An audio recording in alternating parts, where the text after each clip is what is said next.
Audio Jungle. Audio Jungle.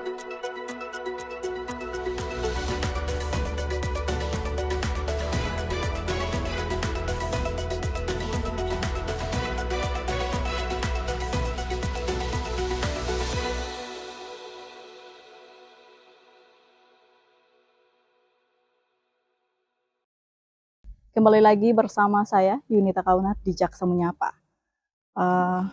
Kali ini Jaksa Menyapa hadir dengan tema restoratif justice, atau yang biasa dikenal dengan hukum yang humanis ya Pak, ya seperti itu ya. Oke Pak, kita berbicara terkait dengan restoratif justice nih. Mungkin bisa dijelaskan sedikit kepada masyarakat terkait dengan apa itu restoratif justice. Mungkin bisa dijelaskan sedikit Pak. Baik Ibu, terima kasih. Jadi pertama-tama saya mau memberikan penjelasan dulu lebih terkait dengan restoratif justice khusus di kejaksaan. Ya. Jadi Kejaksaan Republik Indonesia ini sebagai lembaga pemerintahan yang melakukan kekuasaan negara khususnya di bidang penuntutan, di mana kita dituntut harus mampu mewujudkan kepastian hukum, Ya. ketertiban hukum, keadilan hukum, dengan mengindahkan norma-norma serta nilai-nilai yang hidup di dalam masyarakat. Oke. Jadi restoratif justice itu sendiri penyelesaian perkara tindak pidana di luar pengadilan dengan melibatkan pidana ringan ya. Pidana umum Ibu ya. Pidana umum, oke. Jadi perkara tindak pidana di luar pengadilan dengan melibatkan unsur-unsur pelaku, korban, dan elemen-elemen masyarakat untuk mencari penyelesaian yang adil dengan menitikberatkan kepada pemulihan kembali keadaan semula, di mana keadaan sebelum korban merasakan atau perasaan atau menjadi korban dari perkara tindak pidana tersebut. Jadi mencari penyelesaian yang adil seadil-adil. Oke, kalau mau dilihat terkait dengan tindak pidana yang seadil-adilnya, artinya ada keterlibatan korban dan pelaku ya. Dan kita harus melibatkan mereka di dalam restorasi justice ini ya tentunya. Oke Pak, kalau seperti itu, apakah di dalam restoratif justice ini ketika si korban yang ditakutkan, mungkin ini yang ditakutkan ya, ketika si korban tidak menerima hal itu, ketika dia ditetapkan sebagai korban kemudian melakukan kayak pertemuan antara kedua belah pihak untuk menyelesaikan, apakah sejauh ini pernah ditemukan kasus-kasus ketika korban tidak menerima atau ada semacam yang ditakutkan ada tindak balas dendam seperti itu? Hal ini pernah ini tidak dari kejaksaan sendiri? Jadi khususnya di wilayah Kejaksaan Negeri Tidore Kepulauan, kami pernah melaksanakan restoratif justice di wilayah hukum Kota Tidore Kepulauan. Dalam hal ini Kepala Kejaksaan Negeri telah melakukan penghentian penuntutan berdasarkan keadilan restoratif. Berdasarkan pengalaman yang pernah saya laksanakan untuk melakukan upaya. Jadi sebelumnya saya mau menjelaskan di dalam restoratif justice ini ada tahapan-tahapan. Pertama itu kita melakukan upaya perdamaian, di mana kita mempertemukan pertama kalinya setelah adanya tindak pidana tersebut antara pihak korban dan juga pihak pelaku. Dan kita mencoba menjadi fasilitator.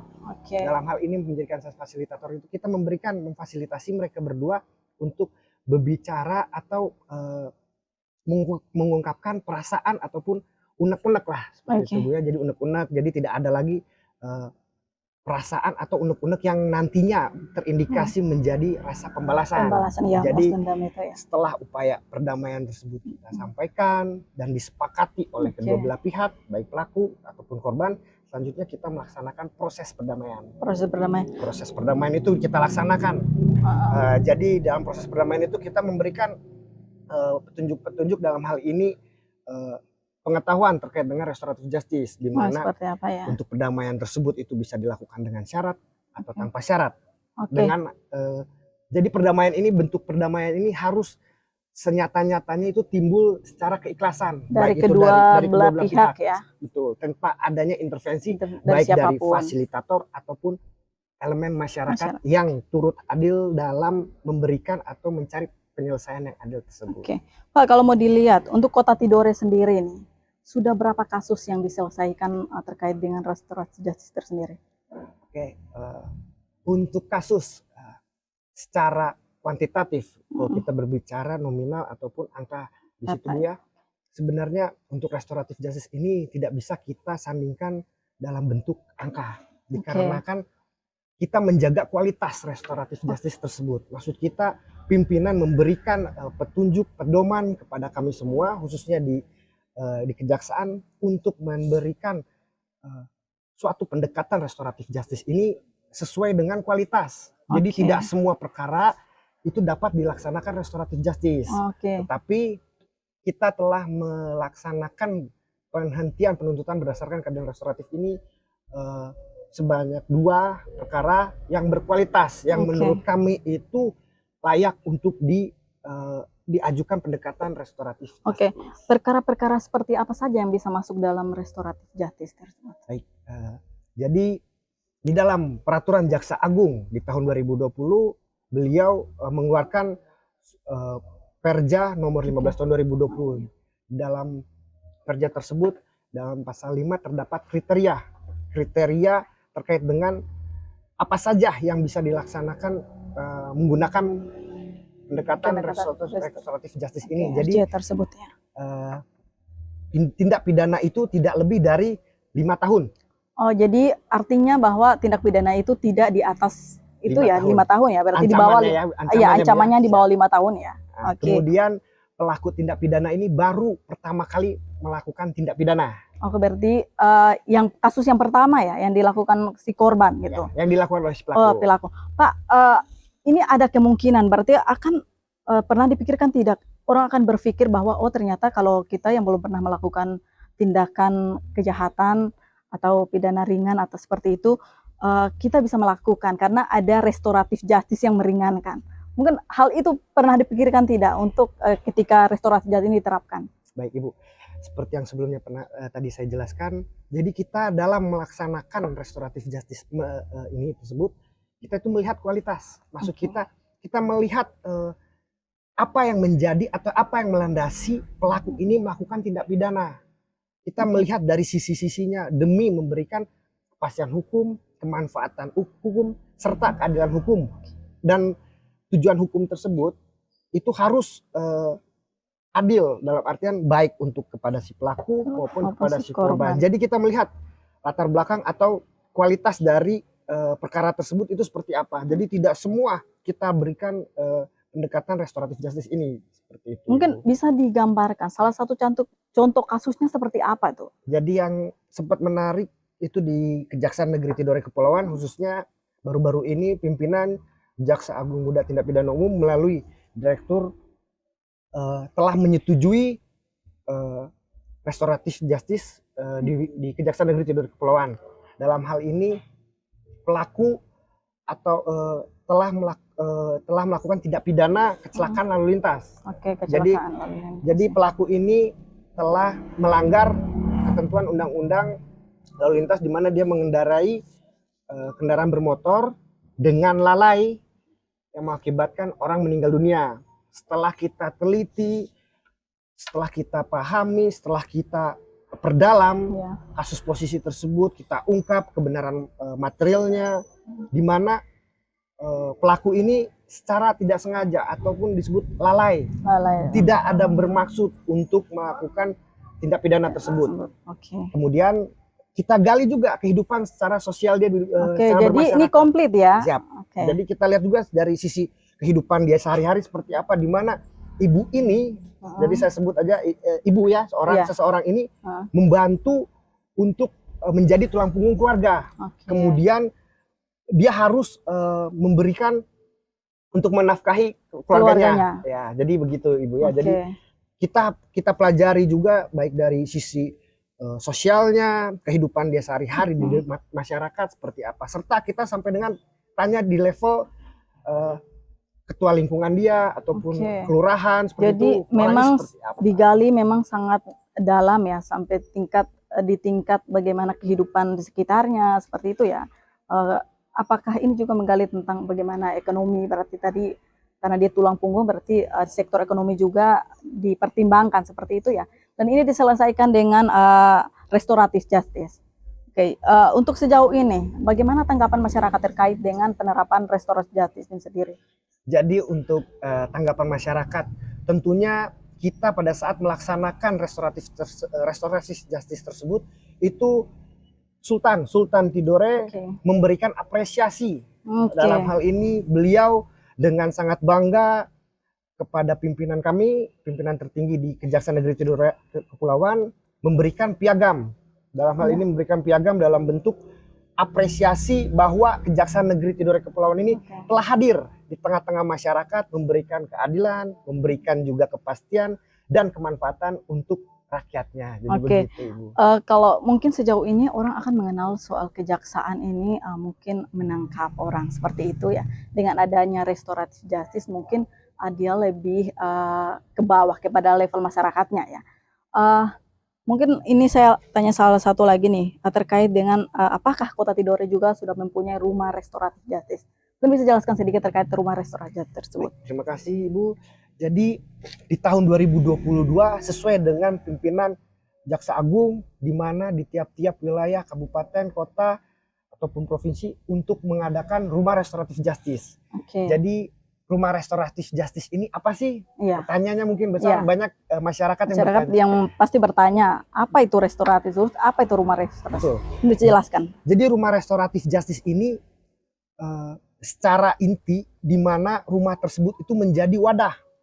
Tempat berkumpulnya antara masyarakat yang tidak mengenal hukum, tidak mengerti tentang aturan hukum, supaya mereka mengerti tentang hukum dan di mana dia dapat bertemu dengan pihak kejaksaan, di mana ada jaksa yang standby ataupun ditugaskan untuk berjaga di sana dan juga memberikan solusi kepada setiap masyarakat yang datang melakukan konsultasi. Jadi siapapun bisa melakukan konsultasi hukum di rumah restoratif. Baik itu konsultasi ataupun yang telah melakukan tindak pidana. Jadi dia telah melakukan tindak pidana seperti contohnya dia rupanya melakukan pemukulan, tetapi pemukulannya itu hanya karena hal-hal yang kita datang ke rumah restoratif tersebut, karena di dalam rumah restoratif justice tersebut khususnya di wilayah Kejaksaan Negeri Tidore Kepulauan kita telah diberikan atau difasilitasi oleh Kesultanan Tidore. Jadi rumah restoratif justice yang telah didirikan, yang telah disetujui oleh pimpinan itu didirikan di Kedaton, di Aula Kedatonan Kesultanan. Jadi berarti tiap hari ada yang standby di sana yang ditugaskan ada di sana. Berarti pasti tiap hari ada ya kalau masyarakat yang mau datang konsultasi hukum, ada konsultasi hukum gratis juga di sana berarti. Kalau untuk konsultasi hukum kita terlepas dari rumah restoratif justice, kita di kantor juga kita memberikan pelayanan hukum, penerangan hukum secara gratis. Secara gratis. Jadi berarti restoratif justice ini juga telah dilakukan sosialisasi secara masif juga nih ya ke level masyarakat yang paling bawah. Jadi Sobat Kalesang bagi yang ingin melakukan konsultasi hukum di kantor Kejaksaan Tidore juga ada. Untuk yang mau berkonsultasi terkait dengan kekerasan tindak pidana ringan, tindak pidana umum, tindak pidana umum bisa juga di rumah restoratif justice di Kedaton Kesultanan Tidore Kepulauan. Oke nih Pak, sebelum kita beranjak lebih jauh tentang restoratif justice, kalau di Tidore ini kasus tadi salah satu contoh kasus kecelakaan ya yang diselesaikan dengan restoratif justice. Mungkin kalau kita lihat secara lebih jauh lagi kasus-kasus apa saja nih? Apakah kasus seperti pemerkosaan, pembunuhan itu masuk tidak atau apa yang di spesifik masuk dalam restoratif? Jadi untuk kasus-kasus yang tadi seperti Ibu Yani katakan, untuk pemerkosaan di mana ancaman di dalam pemerkosaan itu lebih dari 5 tahun. 5 tahun. Kemudian untuk pembunuhan ancamannya itu lebih dari 5 tahun juga. Dan kita juga kualitasnya itu menurut kami justru masyarakat itu menginginkan dan mengharapkan kepada kami khususnya di kejaksaan di bidang penuntutan itu memberikan keadilan yang adil seadil-adilnya tanpa adanya juga iming-iming ataupun hal-hal negatif seperti itu. Jadi kalau yang tindak pidananya di atas 5 tahun itu tidak masuk ya. Berarti ada porsinya sendiri, dia ada bukan di kualitasnya sendiri yang bukan di restoratif. Kalau mungkin bisa jelaskan sedikit kepada Sobat Kalesang nih, kasus-kasus apa saja selain salah satu kasus kekerasan, pencurian, apakah itu masuk dalam restoratif justice? Atau mungkin dikaji lagi pencurian seperti apa nih? Mungkin bisa jelaskan sedikit Pak. Baik, terima kasih Ibu. Untuk pencurian sendiri kita di dalam Perja nomor 15 tahun 2020 tersebut dikualifikasi untuk nominal. Jadi ada batas maksimal 2.500.000. 2.500.000. Namun seiring perkembangannya waktu, pimpinan kami mengeluarkan surat edaran kembali untuk total kerugian itu di atas 2.500.000 bisa. Tetapi tanpa mengabaikan kualitas perkara. Seperti yang tadi saya tekankan, di mana memang intinya dalam penyelesaian perkara berdasarkan pendekatan keadilan restoratif ini harus tetap stagnan dalam hal kasus perkaranya tersebut tidak mengurangi atau menodai norma-norma atau nilai-nilai yang hidup di dalam masyarakat. Artinya bahwa kasus-kasus seperti ini berpeluang tidak masuk dalam restoratif justice, seperti karena kalau kasus pencurian bagi kita mungkin hal yang kecil ya, itu kalau apalagi hukum pidananya di bawah 5 tahun itu tentu masuk di dalam restoratif justice. Namun ada kajian khusus juga nih, kalau tingkat pencurian yang kayak skalanya besar, kayak biasa kalau kita lihat ada mungkin di Maluku Utara ya, khususnya tuh ada pencurian motor dan sebagainya, itu sudah banyak ini ditangkap. Apakah ini masuk dalam restoratif atau tidak nih? Menarik itu, Bu. Jadi untuk pemberitaan mungkin dari teman-teman saya di wilayah hukum lain, di kejaksaan negeri yang lain, untuk masalah kasus pencurian ini memang menjadi hal ataupun yang sering diberikan keadilan restoratif justice ini, pendekatan.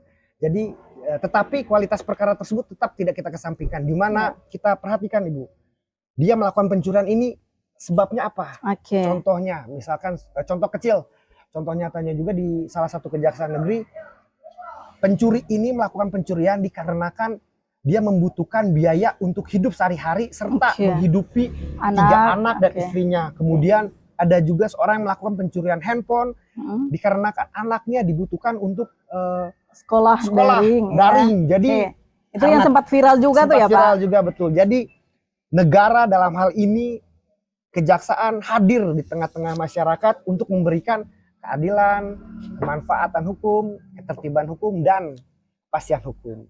Iya, baik Pak. Kita berbicara restorasi justice, dia lebih kepada masyarakat paling level bawah itu ya. Mungkin ini salah satu nih yang biasa kita dengar dengan sebutan hukum tajam ke bawah gitu ya. Nah, dengan ada restorasi justice ini merubah paradigma ya, bahwa sekarang mungkin hukum akan tajam ke atas nih, yang kalau yang masyarakat yang level bawah mungkin bisa ada restoratif justice yang bisa melindungi dan penyelesaiannya secara dua pihak melakukan persetujuan kemudian bisa menyelesaikannya. Untuk sejauh ini mungkin bukan kasus di Tidore atau di kabupaten kota lain, atau mungkin yang Bapak tahu terkait dengan kasus penyelesaian antara dua belah pihak nih, apakah pernah ditemukan ketika mereka melakukan pemutusan bersama kedua belah pihak, terus ada tidak dari pihak korban mungkin tidak menerima, dan mungkin seperti itu ada tidak?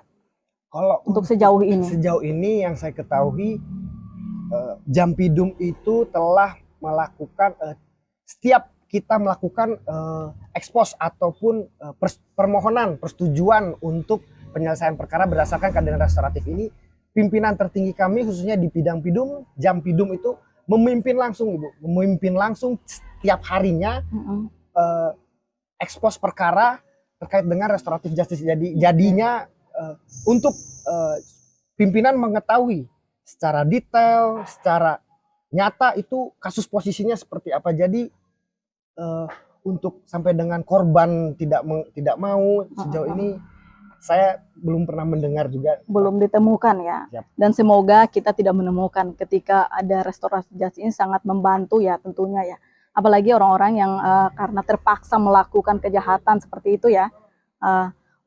Namun bukan berarti kita harus melakukan kejahatan ringan. Bukan ya. Bukan. Jangan sampai dengan adanya ini orang berpikir bahwa saya kan belum melakukan kejahatan nih. Artinya ketika saya melakukan kejahatan ringan, saya berpotensi akan dapat restorasi justice yang berarti tidak seperti itu ya, Pak. Oke, mungkin bisa dijelaskan sedikit kepada masyarakat atau Sobat Kalesang hal-hal apa saja yang perlu dilakukan ketika adanya restoratif justice? Apakah masyarakat tidak perlu melakukan dengan meringankan masyarakat level bawah, bukan berarti kita harus melakukan tindakan kejahatan atau seperti apa, Pak? Jadi untuk restoratif justice ini Bu ya, jadi tidak bisa kita menjadikan paradigma ataupun pola pikir membentengi orang untuk dapat melakukan tindak pidana. Mereka berpikir, oh adanya kok restoratif justice. Jadi jangan sampai itu menjadi salah satu pemikiran yang salah menurut saya.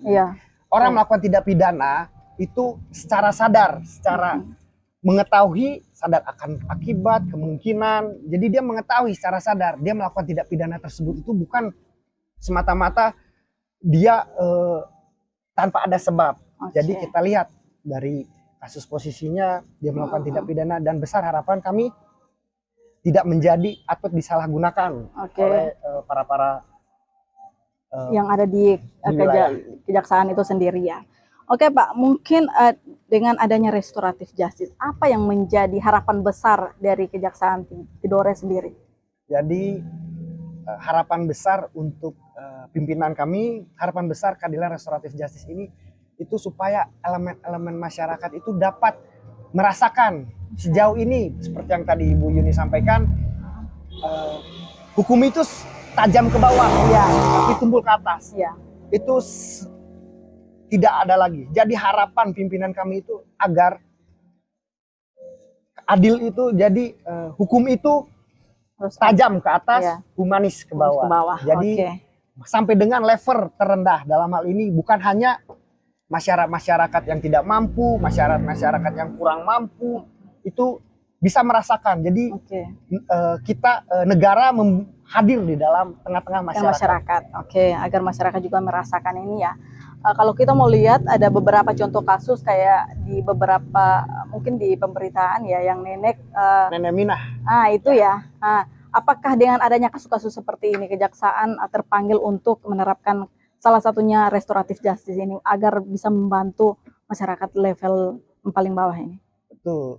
Kalau kita perhatikan memang untuk perkara Nenek Mina itu memang secara, jadi sebelumnya saya mau jelaskan dulu Bu, secara tindakan baik itu material, dia telah menyalahi aturan yang ada dan tidak bisa kita benarkan karena dia telah melakukan suatu tindak pidana.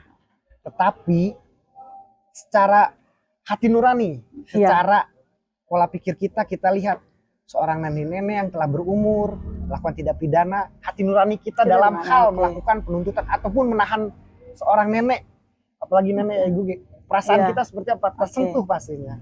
Mungkin itu menjadi salah satu poin penting pimpinan mengkaji atau membuat Perja nomor 15 tahun 2020 tersebut.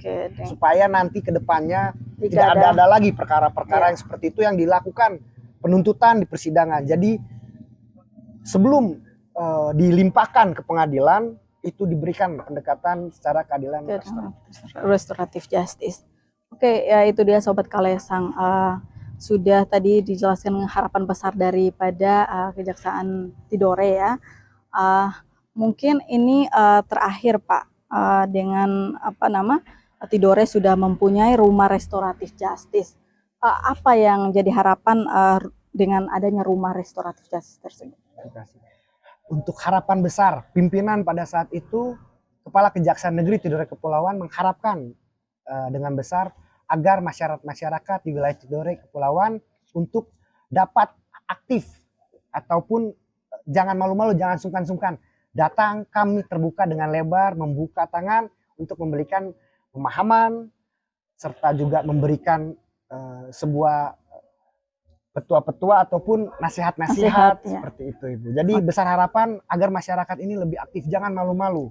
Berarti sekarang jaksa lebih welcome ya masyarakat yang mau konsultasi apapun selama masih terkait dengan hukum dan sebagainya bisa langsung ke baik di rumah restoratif justice yang sudah disiapkan di di Aula Kesultanan Tidore.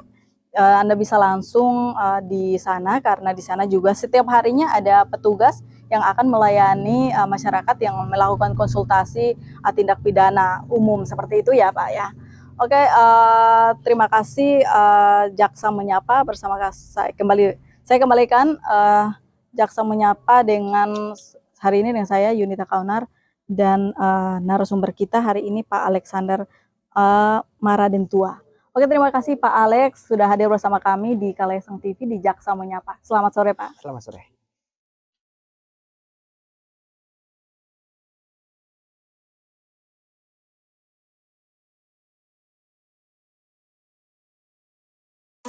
Audio Jungle.